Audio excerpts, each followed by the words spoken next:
Purihin ang Panginoon. Happy New Year. Maligayang bagong taon po.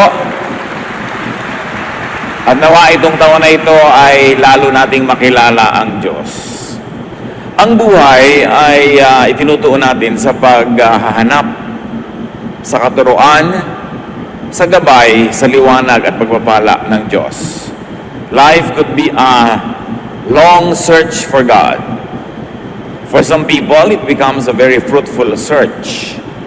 For others, it becomes an endless, sometimes frustrating search for God.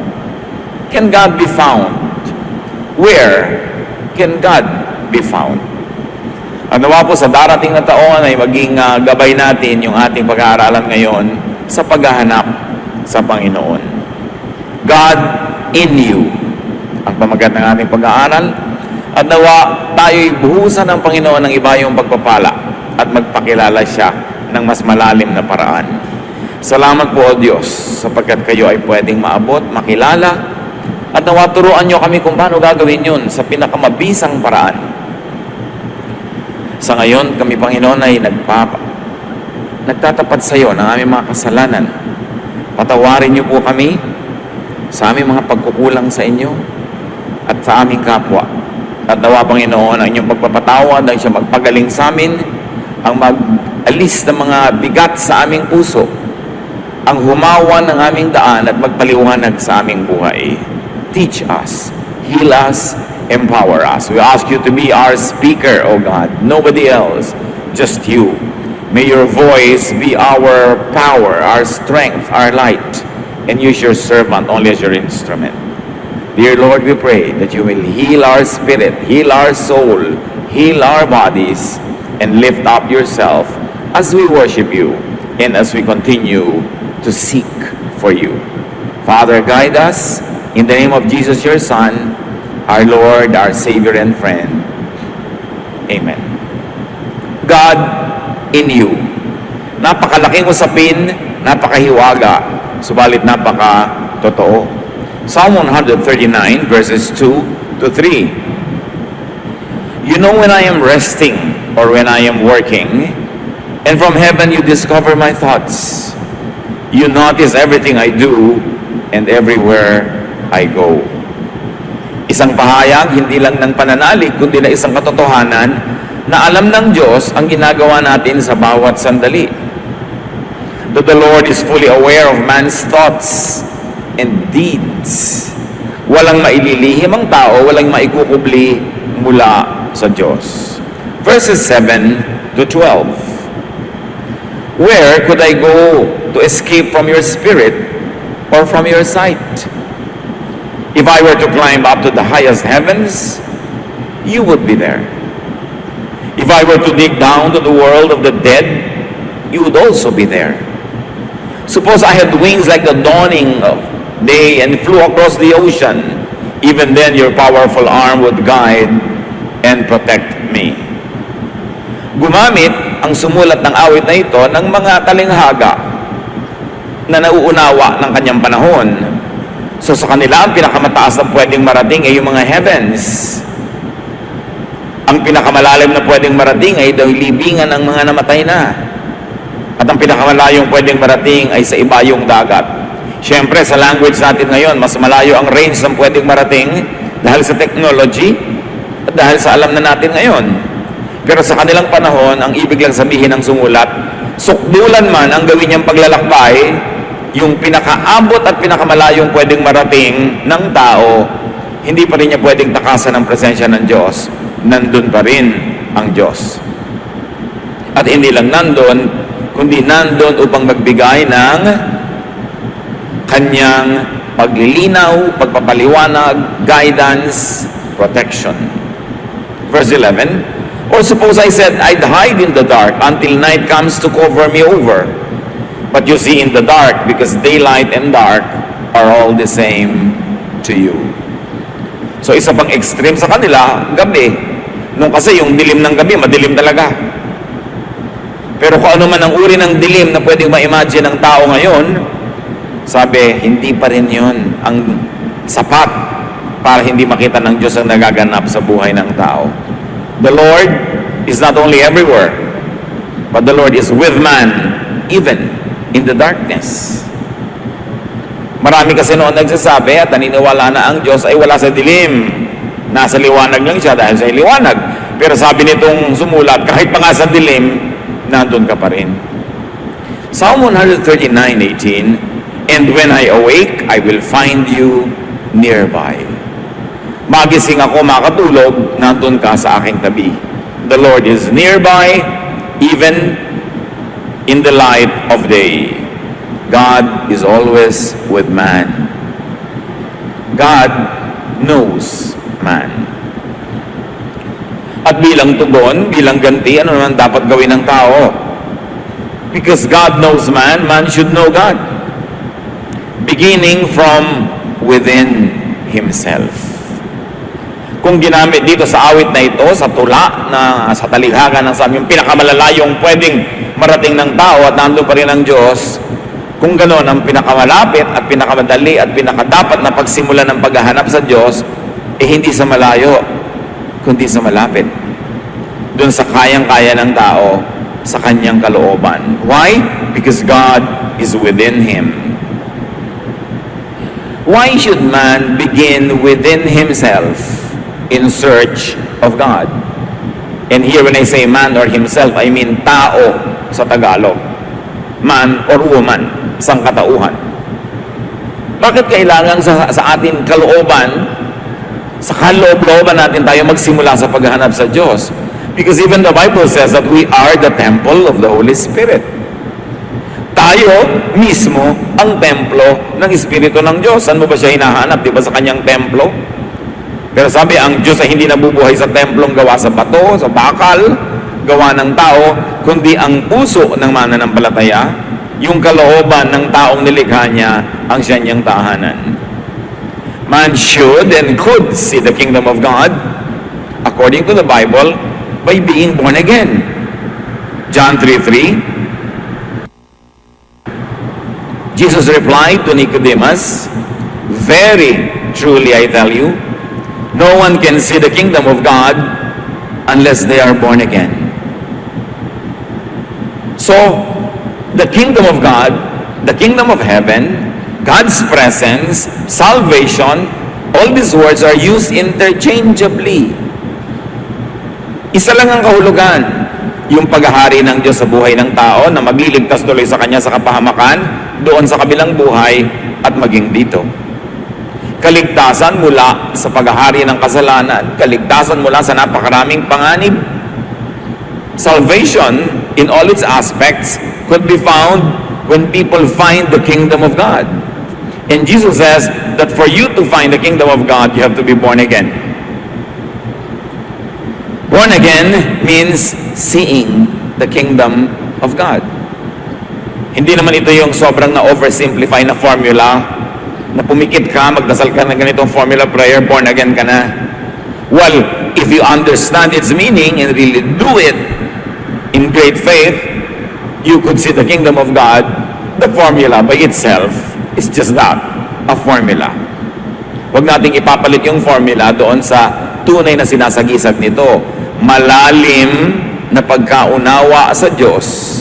Kaya tuloy, nakikita mo siya, nakikita mo ang kanyang kaharian, hindi ng physical na mata, kundi ng ating puso. If you have to see the kingdom of God, but the God and the kingdom of God is in man, what should you do? You should travel inwardly. Luke 17:21, Jesus says, "The kingdom of God is within you." Bakit niya sinabi yun? Sabi niya, huwag kayong maniniwala pag sinabing, ayan na, nando na ang kingdom of God, nasa disyerto. Huwag kayong pumunta. Pag sinabing nandoon sa loob ng bahay na yun, huwag kayong pumasok. Pag sinabing nandoon sa ganung lugar, di nyo kailangan habul-habulin. Sabi niya, dahil ang kaharian ng Diyos ay nasa sa inyo. Ang paghahari ng Diyos ay suma sa inyo. Ang tunay na templo ng Diyos ay kayo. Therefore, being born again means seeing the kingdom of God within you. Mahalagang usapin ito, mga kapatid, ating pagtuunan ng pansin. At huwag natin padaanin sa antok na hindi natin nadinig at naintindihan. That the kingdom of God is within you, not outside of you, not in the clouds. That the kingdom of God is rediscovering the image of God in you. It is reviving the lost image of God in you. Reviving the Spirit of God that was given to Adam and Eve.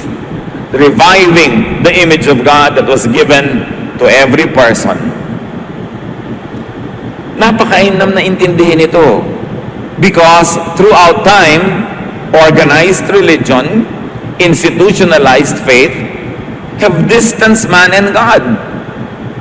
Kung minsan ay pinalalayo ng mga organisadong relihiyon ng Diyos para yung relihiyon ay maging napaka-importanting daan patungo sa Diyos. So that the priests would be important and they would be filling the gap, the supposed gap between God and man. Institutionalized religion has placed God beyond the clouds. But Jesus says, the kingdom of God is within you. Hindi mo kailangang mag-pilgrimage kung saang-saang lugar sa paghahanap sa Diyos. Hindi mo kailangang umakyat ng mga bundok, lumusong ng mga libis. Hindi mo kailangan tumawid ng mga dagat. Ang kailangan mo ay gawin yung pinakamahalagang paglalakbay. Papasok sa iyong kalooban sapagkat naroon ang punla ng Diyos. Naroon ang kanyang espiritu.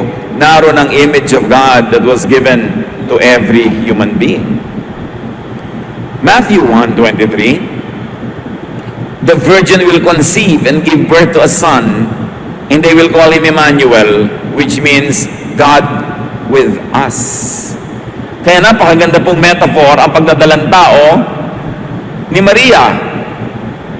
Sapagkat sa kanyang kalooban, sa kaloob-looban niya, sa kanyang sinapupunan, naroon ang anak ng Diyos. Naroon ang Diyos. Naroon ang kingdom of God.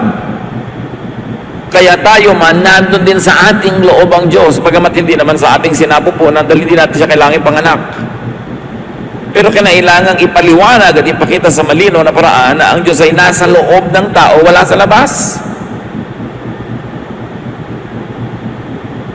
Kaya sabi, kailan ako pupunta at saan ako pupuntang pwedeng wala ka? Sabi niya, wala. Kahit saan ako pupunta, nandun ka. Bakit? Kasi kasama kita. Kasi ang Diyos ay sumasa atin. Ang isang malaking pandaraya ay papaniwalain kang napakalayo ng Diyos sa iyo. Pwedeng damdamin mo lang emosyon ang nagsasabi sa parang malayo kasi malayo ang iyong loob, malayo ang iyong gawa, malayo ang iyong asal, pero hindi pwedeng lumayo sa iyo ang Diyos because you are the temple of God. Ang isa sa mga pinakamaimportanteng pilgrimage sa gawin ng tao ay siyasatin ang sarili, maglakbay patungo sa kanyang sariling kalooban.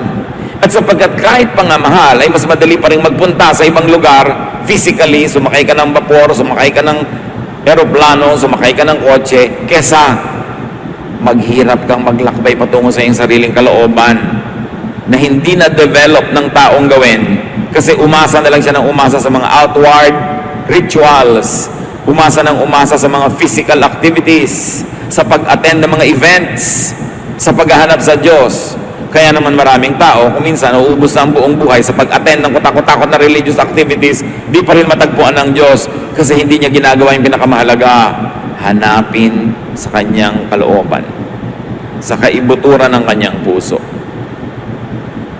God returns to be in you, to be with you. That the most important journey is going back to yourself, to your inner self. To be born again is to return to the Spirit of God in you. Kaya mahalaga na ang tao naggugugol ng panalangin na personal devotion,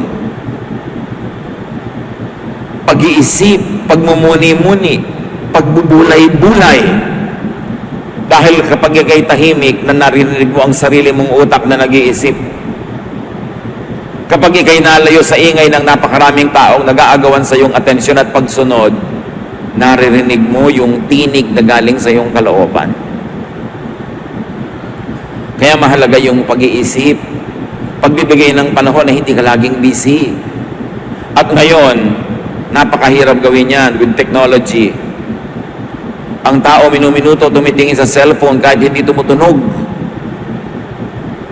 Pagka napaupo kahit saan, tingin agad, send agad ng message, games agad. Walang panahon sa sarili. Walang panahon na makipag-usap doon sa Espiritu ng Diyos na nasa sarili. Kasi kung kani-kanina nakikipag-usap na malayo.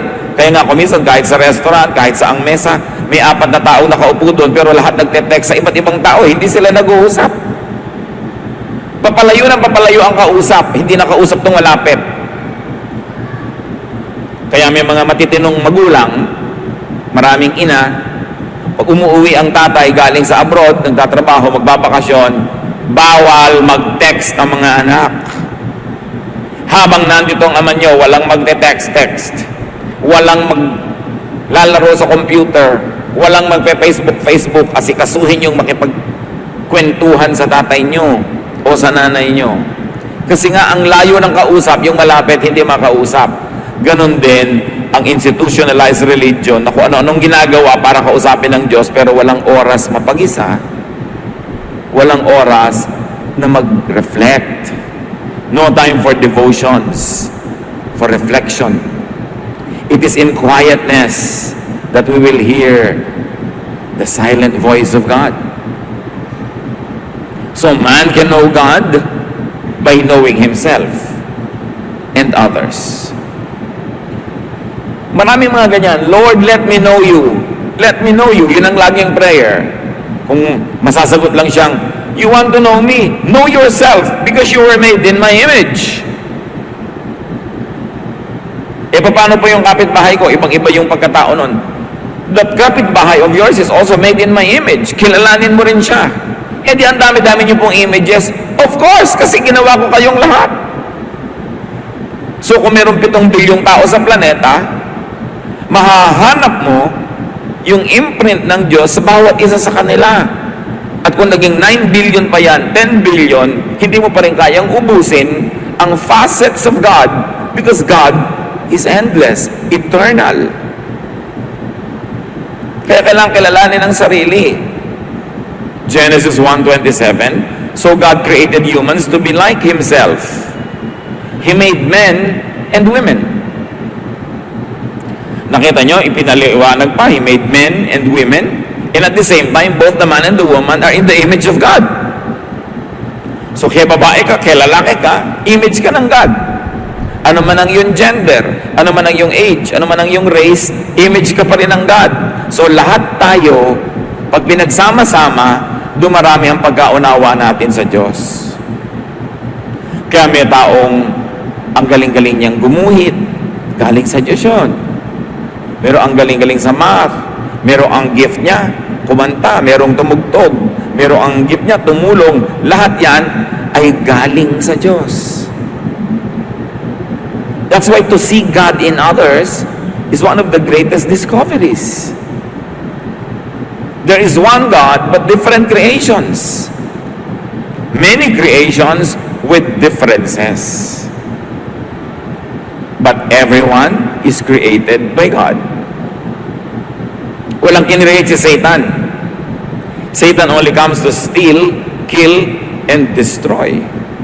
Everyone is created by God. Psalm 24:1, the earth is the Lord's and everything in it, the world and all who live in it. So kahit yung taong hindi mo masyadong gusto, nilikha din yun ng Diyos.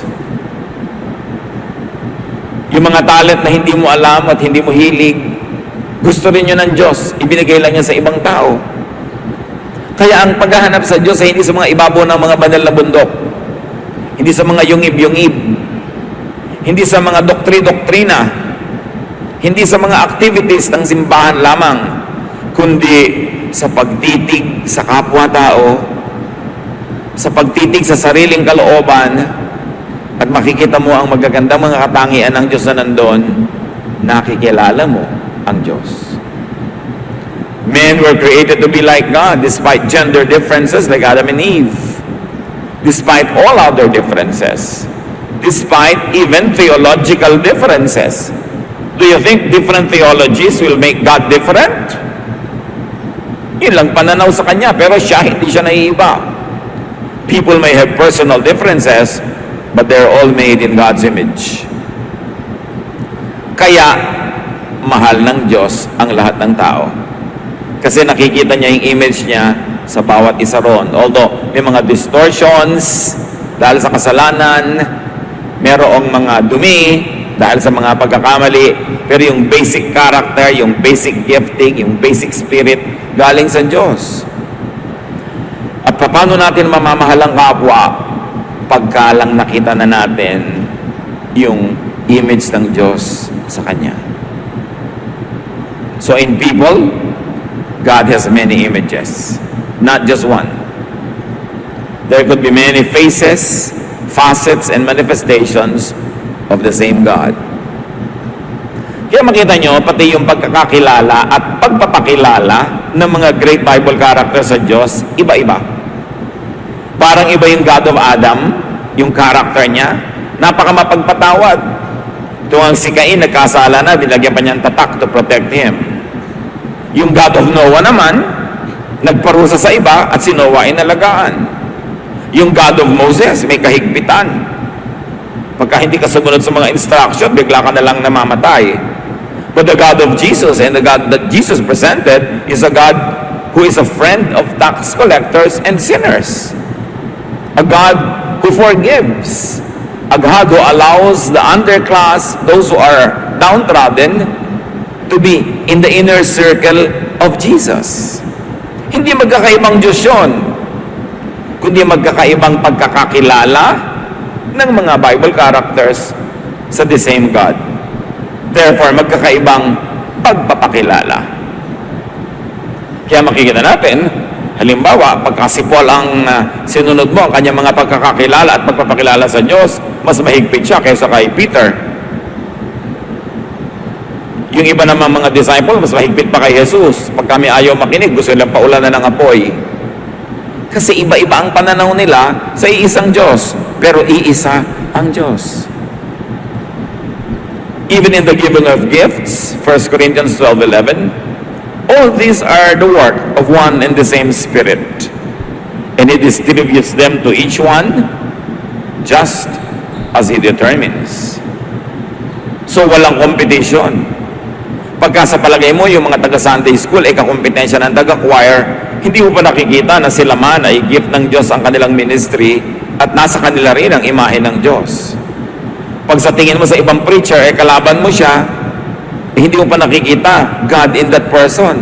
Kaya nga maraming religious quarrels and wars Kasi nga kulang tayo sa inward journey at kulang tayo sa paghahanap sa Diyos dun sa tao. Hinahanap lang natin kuminsan sa statement of faith, sa doktrina, sa costume, sa suot, pero hindi dun sa kaloob-looban niya. God is with you. Instead of always reaching out to the stars and to the heavens, instead of reaching out far away from yourself, you should journey into yourself. Paano po yung ginagawa? Hindi itinuro in a manual-like manner sa Bible. Kanya-kanyang sikap, kanya-kanyang paghahanap nung daan na yun na sinasabi ni Jesus. Sabi niya, maluwag yung daan patungo dun sa kapahamakan, masikip yung patungo dun sa buhay na walang hanggan. Kailangan hanapin mo yon. The most that religion can give you is some guidance, but it is a personal journey. Kaya hindi tayo dapat laging umaasa lang sa religious leader, sa pastor, sa priest, sa kung kani-kanino. Kailangan meron kang sariling pakikipagniig sa Diyos. Sariling pag-aaral ng salita ng Diyos. Sariling pananalangin. At makakadevelop ka ng sarili mong style kung paano mo lalaliman ang pagkakilala sa Diyos sa pamamagitan ng pagkilala at pagtanggap sa sarili at sa kapwa. Habang hindi mo tinatanggap ang iyong sarili at hindi mo tinatanggap ang iyong kapwa, ay tinatinggihan mo rin yung Diyos kung saan after that person was made. Kaya ang tinuturo lagi, love others. But only those who truly understand it can appreciate loving others. That what you love in others is the image of God in them. that what you reject and hate in others could be the image of God in them. Mainam na pag-isipan ito. Find the image of God in you and in differentness, in uniqueness. Do not always reject and dislike whoever and whatever is different from you. Because God is a God of variety. God is not a God of sameness. So reflect, quietly travel into your soul, into your spirit, into your person. Pero hindi mo pwedeng magawa yan na nagki-Candy Crush. Hindi mo magagawa yan na naka-Facebook ka lagi, na laging may games, laging may kausap, kasi ang hindi mo napapansin ang sarili mong espiritu. So spend enough time alone with yourself. At kung may regalo kayo mga kapatid na marapat ibigay sa sarili, ay panahon. Bigyan nyo ng mas maraming panahon ang inyong sarili. Kaniig kasama ang Diyos. You don't always have to fill every blank time with companionship, with activity. Do not mistake activity for achievement. It is in non-activity that we could be quiet enough to hear God. Huwag kayong humiga kung kailan lang talagang pagod at antok na. Maglagay kayo ng oras para sa pananalangin, sa pag-iisip, at kung minsan, sa hindi pag-iisip. Kasi pag wala kang iniisip, nakaupo ka lang doon maaaring magkaroon ng spasyo yung mensahe ng Diyos para sa iyo. Huwag sobrang paguri ng sarili at puyatin na paggising mo, antok na antok ka pa, pero may trabaho ka o may gagawin, kailangan ka nang lumipad agad, wala ka ng panahong manalangin. Wala ka ng panahong magbulay-bulay, wala ka ng panahon na tanungin ng Diyos kung anong gusto niyang gawin ninyong dalawa sa maghapon na yon. Inuubos kasi natin ang oras natin sa mga bagay na hindi naman laging mahalaga. Sobrang TV, sobrang video, sobrang kung ano man yung pinagkakasobrahan, na wala namang idinudulot na mabuti sa katawan, sa espiritu, o sa kaluluwa, o sa emosyon. Hindi natin kailangang punuin lagi ng aktibidades ang ating kalendaryo.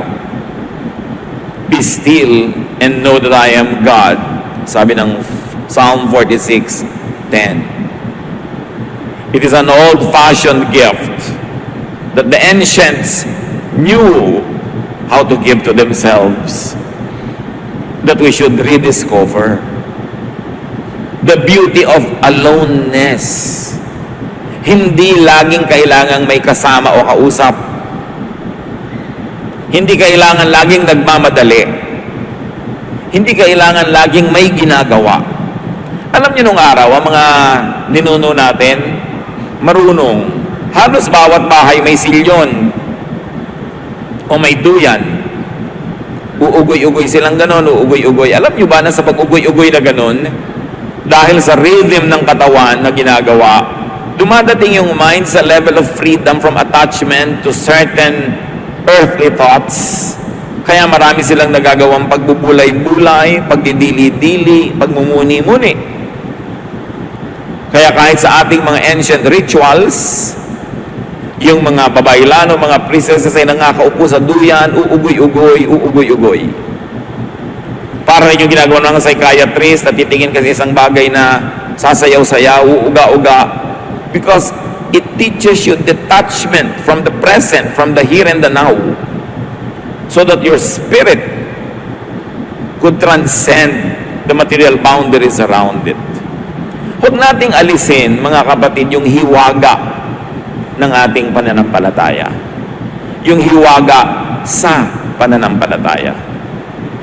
Mula nung ang Biblia ay na-translate, na isalin sa mga wika ng karaniwang tao, progressively and increasingly, nagkaroon ng sobrang interes sa ibig sabihin ng bawat salita, bawat tuldok, bawat kataga. Kaya nagsimula din ng walang katapusang giyera, dahil hindi naman nagkakasundo-sundo lahat ng tao kung ano talaga ang kahulugan ng salitang ito, ng katagang ito, ng talinghagang ito. People got obsessed with the meaning of each word. They wanted to find out what everything meant, that they forgot to behold and to appreciate the mystery of the unknown. Nawala yung hiwaga, ang lahat na lang natapunan ng nakakasilaw na liwanag, na kuminsan hindi naman laging tamang liwanag. Lahat na lang gustong maunawa at maintindihan. Hindi natin kayang maunawa at maintindihan ang lahat ng hiwaga ng Diyos. How can the finite mind of man totally comprehend an infinite God? So to attempt a complete understanding, to attempt an academic understanding of God, to attempt a theologizing of everything about God, is to diminish God and put Him down into levels where people can reach Him, but in a very low level. Huwag nating ipagkait sa Diyos yung pagiging Diyos, na mayroon siyang hiwaga, na mayroong mga bahagi niya na nakakubli sa likod ng mga ulap, na mayroon siyang bahaging maliwanag at may bahaging nakatago kumisan sa dilim at katahimikan, na hindi pwedeng ipaliwanag ang lahat ng bagay to the satisfaction of the human intellect, because God is not man. At sinabi niya, I speak only in human terms because of your natural limitations. My thoughts are not your thoughts. Your ways are not my ways, because my ways are higher than yours. And if the ways of God are higher than yours, can we attempt to reach and understand all His ways? We cannot. Kaya kuminsan lahat ng tao ay tinatanong, kahit sa Facebook where I do counseling, Pastor, pwede po bang gawin to ng Christian? Pwede po bang gawin nyo? So, bakit ba kayo tanong ng tanong? Hindi nyo isipin, hindi nyo itanong sa Diyos, at hindi nyo rin sundin yung sarili nyong damdamin. Kasi ang Panginoong Diyos ay nagpapakilala sa bawat isa, hindi lang sa tinatanong nyo, hindi lang sa mga specialist. Bawat isa ay nilikha sa imahe ng Diyos. Sinanay lang ng relihiyon ng mga tao na maging sunod-sunura na lamang at dependent sa kung anong sinasabi mula sa pulpito. Hindi na tuloy sila nag-iisip para sa sarili. Hindi na nananalangin para sa sarili. Pati panalangin, Pastor, ipag-pray niyo po ako. Bakit? Hindi ka makakapag-pray. I will be delighted to pray for you and to pray with you, but do not think that you always have to be prayed for, because you should pray. God wants you to pray. God wants to reveal Himself to you through your personal prayer. Bakit kailangan laging iutos sa iba? Gusto mo maintindihan ng Bible, attend ka lang ng Bible study para kung ano yung theology nung nagtuturo, yun ay lululunin mo. Kailangan mag-aral ka rin. Kailangan saliksikin mo mag-isa. Hindi mo kailangan mag-Bible school para maintindihan ang mga isinulat sa Bible. Kasi nagsulat nga ng Bible, hindi nag-Bible school. Kaya lang sobrang pinataas ng mga Bible schools at ng mga simbahan yung Diyos para walang makaabot kundi sila. At kailangan mo sila para abutin nila ang Diyos para sa iyo. Religion has placed itself in the center of the economy of spirituality to the point that people think they can no longer reach God without the religious people, the religious system, and the religious activities. Si Noah, nagtumpok ng konting bato, nag-offer, yun ang kanyang ginawa sa Diyos. He did not need a priest. Yung mga tao nung araw, si Abraham, umakyat ng bundok, dinala niya ang kanyang offering. Hindi niya kailangan na mayroong mamagitan doon, hindi niya kailangan may mga choir, hindi niya kailangan na may mga usherette. Well, we need it now to have order, but do not forget, these are non-essentials. Because God is with you. God is in you. Pwede kang sumamba mag-isa. So sabihin pa, bakit po nagpupunta sa church? Kasi may mga special gifts na ibinigay sa ibang kapatiran na mamiminister sa iyo, magagamit mo, matututunan mo, maririnig mo. At meron ka ring gift na magagamit ng iba, so that together, we become a family. But do not be deceived into thinking that you cannot worship God by yourself. At yan ang nawala na kailangan nating ibalik, mga kapatid. Personal worship.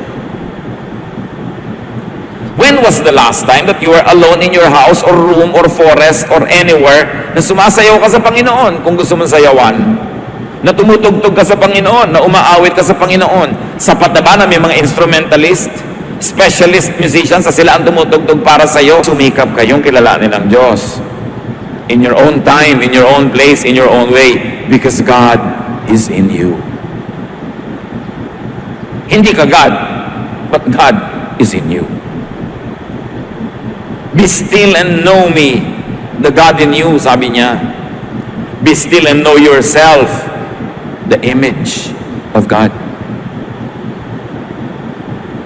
Know yourself and see God's wonderful work in you. Know yourself and see God's wonderful image in you and in others. Psalm 139, 13 to 16. For you created my inmost being. You knit me together in my mother's womb. I praise you because I am fearfully and wonderfully made. Your works are wonderful. I know that full well.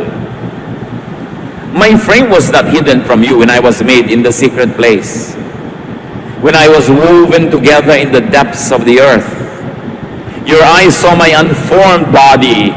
All the days ordained for me were written in your book before one of them came to be. What is the inevitable conclusion?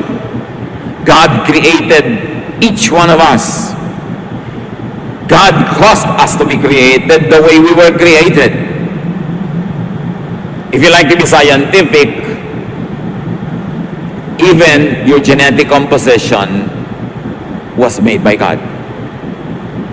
So dinami-rami na iyong lola at lolo on both on your father and mother side, sa iba't ibang mga ugali, asal, talento ng kutakot-takot na mga ninuno mo sa iyong genetic pool, it is the Lord who decided na ang ilong mo manggagaling sa lola ng tatay mo, na ang kilay mo manggagaling sa ganong ninuno, na ang ganitong ugali mo, ang ganong pagtugtog mo galing kung kani-kanino, kasi ang dami mong pwedeng pagkunan. Kaya kahit magkakapatid, magkakaiba ng ugali, magkakaiba ng talento, dahil pareho nga ang tatay at nanay nila, pero sa genes, sa dugo na dala ng tatay at nanay nila, nananalaytay ang napakaraming mga dugo ng napakaraming iba't ibang mga ninuno. And you are not an accident. Nobody is an accident. Everybody is wonderfully made. Kailan kaya natin maintindihan yon? Kailan mo maintindihan, kapatid, that you are wonderfully made, at hindi lang yan pang-uto? Kasi if you're a mistake, sino nagkamali? Di ang Diyos? At kailan natin maintindihan na hindi lang tayo ang wonderfully made, kundi pati yung kapwa natin, pati yung kapwang hindi natin kamukha, pati yung kapwang ayaw natin, Diyos pa rin ang gumawa sa Kanya? Kailan lalawak yung pag-ibig natin beyond the self? But to embrace and love God who is in everybody. Kaya mag-ingat-ingat din tayo kuminsan, kasi pag sobrang relihiyoso ang tao, wala siyang ginawa kundi maghampas sa sarili, wala siyang ginawa kundi self-flagellation, self-bashing. Lagi na lang niya sinasabing, wala akong kwenta, wala akong kahalahalaga, ako'y marumi, ako'y makasalanan. Well, it is true, it is not the complete, and it's not the biggest truth about you. The biggest truth about you is that you are the temple of the Holy Spirit, that God's image is in you, that God is in you. Kung natalsik-talsikan ka man ng putik ng mga dumadaang sasakyan habang naglalakad ka, hindi ka putik, natalsikan ka lang. Kung nadapa ka man at nasugatan, hindi ka galos o sugat, nasugatan ka lang. At kung nagkamali ka man, hindi ka pagkakamali, nagkamali ka lang. Habang hindi natin dapat na sobrang purihin ang sarili at pawalang sala ang sarili, hindi rin natin dapat sobrang i-condemn ng ating mga sarili. Kasi binabaliwala natin yung pagpapala na ibinigay sa atin ng Diyos. Yung Diyos ko, ako po'y walang karapatan, wala pa akong karapat-dapat dito. Hindi yung totoo, may karapatan ka kasi anak ka ng Diyos. Kung minsan sobra tayong dramatic sa ating pagpapababa sa sarili, hindi mo malaman kung inuuto natin ng Diyos para lang manipulate natin siya, maibigay yung gusto natin na sobrang pagpapakumbaba tulad ng ginagawa ng mga may kailangan sa kanilang mga amo. Habang hindi tayo dapat magyabang, pero huwag nating lilimutin, we were made in God's image, so we treat ourselves with dignity also. Kahit tayo nagkakamali. Kahit tayo nasusugatan. Kahit tayo nagkakasakit, hindi tayo yung sakit, hindi tayo yung mikrobyo, nagkakasakit lang tayo. At meron tayong manggagamot. At ganun din dapat ang pananaw natin sa ating kapwa. yung kapwa mo, hindi siya kasalanan, siya ay nagkakasala lang. Hindi siya marumi, narurumihan lang. Hindi siya salot, kuminsan lang talaga, para siyang sinasalakay ng mga salot. Kailan natin mauunawa na ang Diyos ay nasa ating lahat? Na pag pinagkaitan mo ang iyong kapwa, pag siya inilinlang mo, pag pinagsamantalahan mo siya, pag ginawawa mo siya, ay ginagawa mo yun sa Diyos. Pag tinatalikuran mo ang iyong asawa at ang sumpa mong katapatan sa kanya, ay pinagtataksilan mo ang Diyos. Pag pinapabayaan mo ang mga tungkulin mo sa iyong mga anak, ay pinapabayaan mo ang Diyos na nandun sa mga anak mo na yun. Tuloy, nasisira ang kanilang pagkatao. Nagkakaroon ng negative na ugali. Nawawasak ang kanilang mga behavior. Damaged. Napagkakamalang tuloy natin silang salot. Pero sila'y biktima pala. Be careful with how you treat other people, because God is in them also. And you cannot find this image of God uniquely given to you and to people if you would insist on imposing molds and uniformity and sameness on everyone. We've got to appreciate our differentness because God made us so. Sabi nga nung sa amin, you have ordained for me all the days of my life. Hindi naman ibig sabihin na itinalaga na ng Diyos kung sino ang mapapangasawa mo, kung anong kakainin mo sa araw na to. Pero dahil sa genetic composition na ginawa niya sa iyo, para na rin niyang binigyan ka ng landas na tatahakin. Kasi kung ang talaga ibinigyan niya sa iyong gift, music, hindi ka siguro magiging engineer. Pwedeng hindi ka maging tunay na musician, pero nagme-music ka pa rin whenever you can. Kasi yun ikaw yun ang takda, yun ang kapalaran. Kaya huwag din nating kontrahin yung nakatakda sa kapwa. Kung saan siya nakahilig, doon pumuwal. Yun talaga ang gusto niya na propesyon, yun ang gusto niyang buhay. Eh di yun siya, ginilikha siyang ganun, kaya niya gusto. Tinuruan mo ba siyang magustuhan niya yon? Hindi. Likas, nakatakda. Tingnan natin yun. Huwag natin gawing misyon na baguhin ang lahat ng tao. Ang gawin nating misyon, madiskubre kung ano ang ibinigay sa kanya ng Diyos at tulungan natin siyang yumabong, mamulaklak. Huwag din natin pigilin ang ating sarili lagi na akala natin yan ay kinatutuwa ng Diyos dahil binigyan tayo ng Diyos sa mga likas na hiling, likas na galing, likas na talento. At ang paglinang, ang pagdevelop sa mga yon is a great act of worship. Because in your experience, hindi lang sa mga seminaryo nagpapakilala ang Diyos. Hindi lang sa mga pulpito nagpapakilala ang Diyos sa iyo, sa araw-araw na buhay mo, kasama mo siya. So makinig ka. Maging sensitive. Know God in your terms. Because God will not reveal to you what is beyond you. Hindi naman ipapaabot sa iyo ng Diyos yung hindi mo abot So saan mo makikilala at paano mo makikilala ang Diyos? Doon sa abot mo. Hindi mo kailangang magsikap na abutin yung hindi mo abot. Kasi abot ka ng Diyos. At kung nasa ang level ka, nandun ang level niya. No need to search far. Hindi kailangan mag-pilgrimage sa mga holy places. Walang ganon. May mga places lang na pinanggarihan ng mga historical events associated with religion. Pero walang holy land. Because you are the temple of the Holy Spirit, therefore you are holy land. You were created by God in God's image. Kaya hindi natin binapastos ang sarili because we are holy land.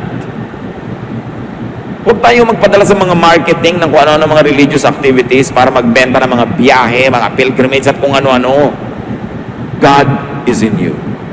To accept God is to accept God's image in yourself and in others.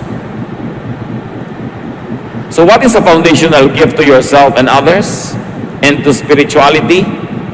To know and accept yourself and others. Kilala nyo na ba talaga ang sarili nyo, mga kapatid?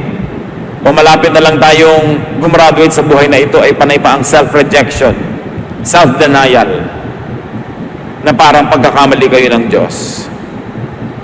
You are created wonderfully by God. See the wonder, enjoy it, and thank God for it. And contribute to our lives, to contribute to humanity, to society, by being yourself, because you are unique. Search for God. Bigyan nyo ang sarili nyo ng puwang na makilala pa ang Diyos sa loob ng sarili nyo mga ginagawa, sariling karunungan, sariling konteksto. Hindi nyo kailangan lumabas doon dahil nandun ang Diyos. Aming Ama, ipaunawa mo na sa amin ang mga matalinghagang bagay na ito. Mga bagay na hindi laging kayang ipaliwanag, pero Lord, let our faith operate.